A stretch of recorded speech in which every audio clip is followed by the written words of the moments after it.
अस्सलाम वालेकुम dear students. आज हम पढ़ने जा रहे हैं 10th क्लास का चैप्टर नंबर 16 जो कि हमारे पास है बेसिक इलेक्ट्रॉनिक्स।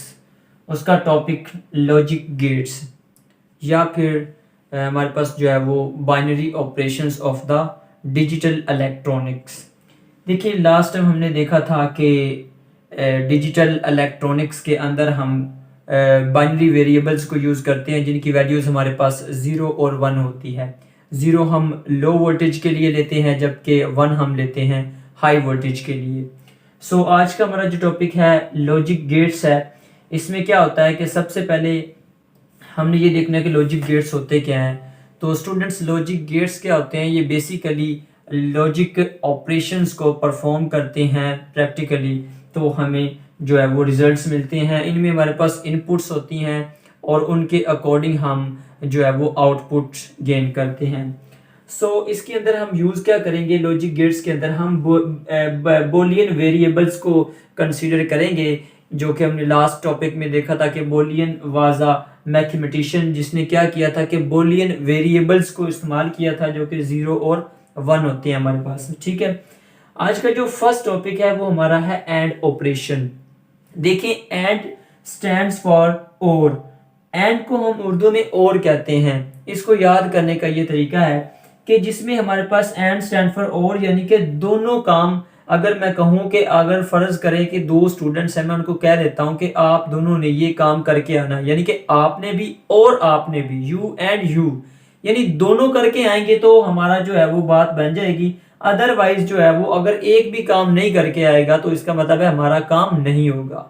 तो इसमें क्या होगा कि एंड ऑपरेशन का रिजल्ट जो है वो पॉजिटिव यानी 1 वैल्यू कब देगा हमें, जब हमारे पास आउटपुट 1 कब होगी, जब दोनों इनपुट्स 1 होंगी। यानी जैसे मैंने कहा कि दो स्टूडेंट्स को अगर मैं कोई काम असाइन करता हूं तो दोनों अगर परफॉर्म करके आएंगे तो हमारा काम होगा, हमारा आउटपुट 1 होगा। यानी कि एंड ऑपरेशन के अंदर जो हमारे पास स्विचेस हैं दोनों क्लोज होंगे तो हमारे पास करंट जनरेट होगा और लैंप हमारा ऑन होगा। तो याद रखने सबसे पहली चीज के एंड ऑपरेशन की आउटपुट 1 कब होगी, यानी कि हमारे पास जो आउटपुट आएगा इनपुट के अकॉर्डिंग वो 1 कब होगा, जब दोनों इनपुट्स 1 होंगी। ठीक है, अब सबसे पहले इसका हम सर्किट ड्रा करके देखते हैं। तो इसमें आपने याद रखना है कि जो हम स्विचेस लगाएंगे वो सीरीज में लगाएंगे। देखिए ये हमारे पास लेट्स सपोज ये दो स्विचेस हैं S1 S2, इसको आपने बैटरी से कनेक्ट कर दिया है। ये इसका हाई पोटेंशियल है, ये इसका लो पोटेंशियल है और ये इसके क्रॉस बल्ब है। ठीक है, ये फिलामेंट लैंप है। तो ये पॉजिटिव, ये यानी कि ये कब ऑन होगा, जब दोनों स्विचेस को हम क्या करेंगे, क्लोज करेंगे। तब ही देखें इसके पास ये रास्ता होगा करंट पास करवाने का, और तब ये करंट पास करता हुआ यहां तक पहुंच जाएगा जब दोनों क्लोज होंगे। लेकिन अगर एक भी क्लोज हम कर देते हैं जबकि एक ओपन होता है, फर्ज करें हम इसको ओपन रखते हैं और इसको क्लोज कर देते हैं, तो करंट यहां तक तो जाएगा लेकिन आगे यहां तक अप्रोच नहीं कर पाएगा। इस केस में भी करंट जो है वो यहां तक नहीं पहुंच पाएगा, लैंप ऑन नहीं होगा। अगर इस केस को देखें, थर्ड केस को, कि इसमें इसको क्लोज कर दें, इसको ओपन कर दें, तो फिर करंट इसके आगे तो जाएगा ही नहीं। इसका मतलब है तब भी हमारे पास आउटपुट 1 नहीं होगी, तब भी ये बल्ब ऑन नहीं होगा। अब देखें एक हमारे पास फोर्थ केस है कि दोनों जो है वो क्लोज कर दे दोनों को। पहले सबसे पहले ओपन रखे थे दोनों, तो दोनों ओपन थे तो कोई करंट पास नहीं किया। फिर एक को क्लोज किया, S1 को, S2 को ओपन रखा, फिर भी करंट नहीं पास किया। फिर S2 को क्लोज किया, S1 को ओपन किया, फिर भी करंट नहीं पास किया। तो दो सिर्फ एक ही केस ऐसा है जिसमें यानी दोनों को हम क्लोज करेंगे तो तब ये देखिए करंट हमारा यहां तक पास कर जाएगा और हमारा लैंप जो है वो ऑन हो जाएगा। अब इसके सिंबल पे आते हैं। तो स्टूडेंट्स इसके अंदर ये इसका जो है सिंबॉलिक डायग्राम बनाई गई है। ये एंड जो हमारे पास गेट है इसमें दो इनपुट्स हैं A B, और ये इसकी आउटपुट है X is equal to A and B। इसको पढ़ते हैं A and B। It is read as A and B, not A dot B।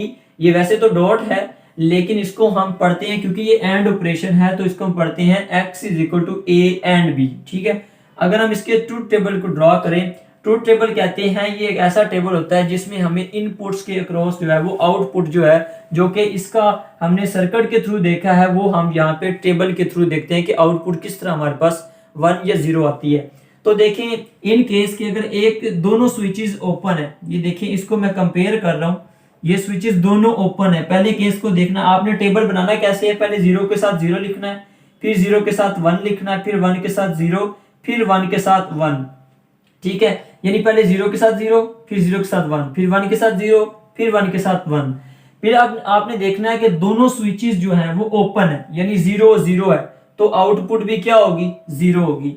इसी तरह देखें आपके पास ये अगर हम इसको ओपन रखते हैं और इसको क्लोज करते हैं, यानी कि ये आउटपुट तो 1 इनपुट 1 है लेकिन ये 0 है, तो इस केस में भी करंट जो है वो पास नहीं करेगा और हमारे पास लैंप ऑन नहीं होगा। देखिए ठीक है, यहाँ पे अगर हम S1 को ओपन रखते हैं, S2 को क्लोज रखते हैं, तब भी हमारे पास आउटपुट क्या होगी, 0 होगी।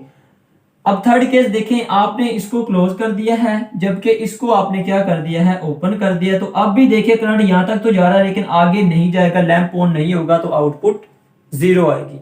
अब देखिए हमारे पास लास्ट केस क्या है कि दोनों को क्लोज कर दे, दोनों को क्लोज किया तो देखिए अब करंट यहां से पास करते हुए यहां तक अप्रोच कर रहा है और हमारा लैंप ऑन हो जाएगा, यानी आउटपुट 1 होगी। तो इसको याद करने का एक आसान तरीका ये भी है कि चूंकि डॉट है, डॉट कहते हैं मल्टीप्लाई को, ये वैसे डॉट नहीं है, आपने इसको एंड पढ़ना है, ए एंड बी, लेकिन just for the sake of convenience, आसानी के लिए याद रखने के लिए ये मल्टीप्लाई होता है डॉट, तो 0 0 jar 0, 0 1 jar 0, 1 0 jar 0 and 1 1 jar 1। तो इस तरह भी हम इसकी आउटपुट निकाल सकते हैं। So that was all about and operation and hope so you must have understood.